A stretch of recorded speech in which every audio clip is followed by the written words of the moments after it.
Hey everyone, it's Raj from 3CB Performance.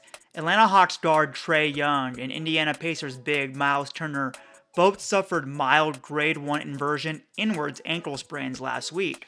However, Trae was listed as quote day-to-day and set to be re-examined the following Monday, whereas Myles was listed as quote week-to-week and ruled out by the team for approximately 2 weeks. Same diagnosis, different timelines. So what gives? In this video, I'll take you down into the underbelly of a grade 1 inversion sprain diagnosis to peer at potential factors and details which may help explain the different return to play RTP timeline.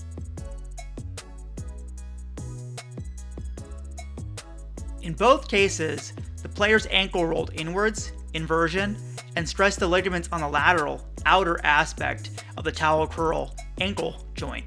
These lateral ligaments are like rubber bands that stabilize the ankle towel curl joint when it moves past its normal inversion inwards range of motion, typically around 20 degrees.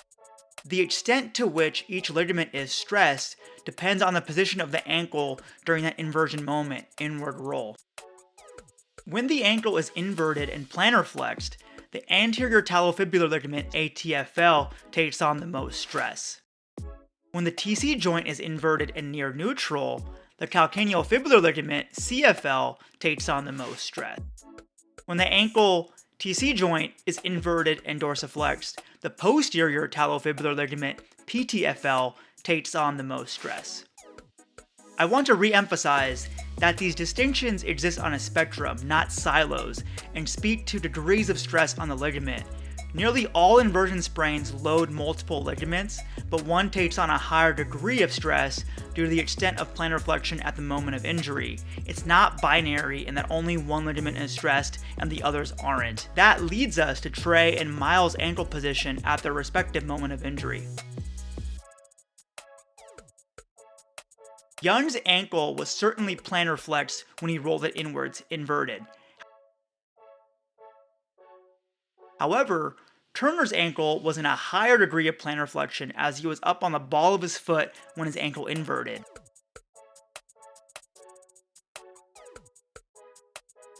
Trae's ankle being in a relatively neutral, aka less plantar flexed position, may have distributed the stress to both the ATFL and CFL, whereas Turner being in that highly plantar flexed position could have placed the majority of load and therefore damage on the ATFL. In line with that, a grade 1 sprain diagnosis only indicates that a ligament was less than 25% torn. It doesn't speak to quantity or severity within that range. For example, completely hypothetically, if Trae's ATFL and CFL are torn 10 and 5% respectively, whereas Myles' ATFL is 20% torn, each would be diagnosed as a grade 1, but the higher damage to Turner's ligament would indicate a higher severity within that grade 1 spectrum in a longer return to play RTP timeline.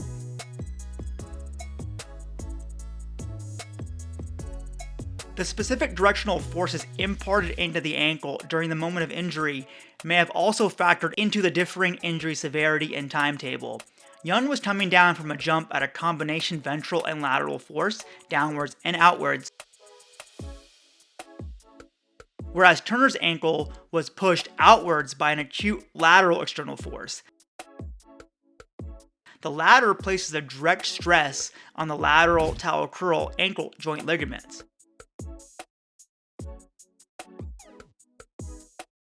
Every individual has a different level of soft tissue laxity, looseness or mobility of muscles, tendons, ligaments, etc.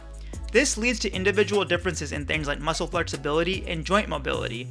There's a possibility that Young has more inherent ligament laxity than Turner, which allows Young's ligaments to stretch farther without overt tearing, thus reducing injury severity in this case. A recent example of this was Kansas City Chiefs quarterback Patrick Mahomes, who dislocated his right patella kneecap, but suffered only mild tearing to one kneecap ligament due in part, as was reported by a team source in the aftermath, to high inherent laxity of his soft tissue.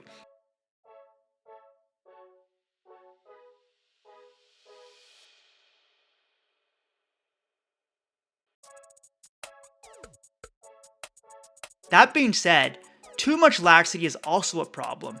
Research has shown repeatedly that excessive laxity, known as hypermobility, significantly increases injury risk. An easy and reliable way to test for hypermobility is known as the Beighton Index.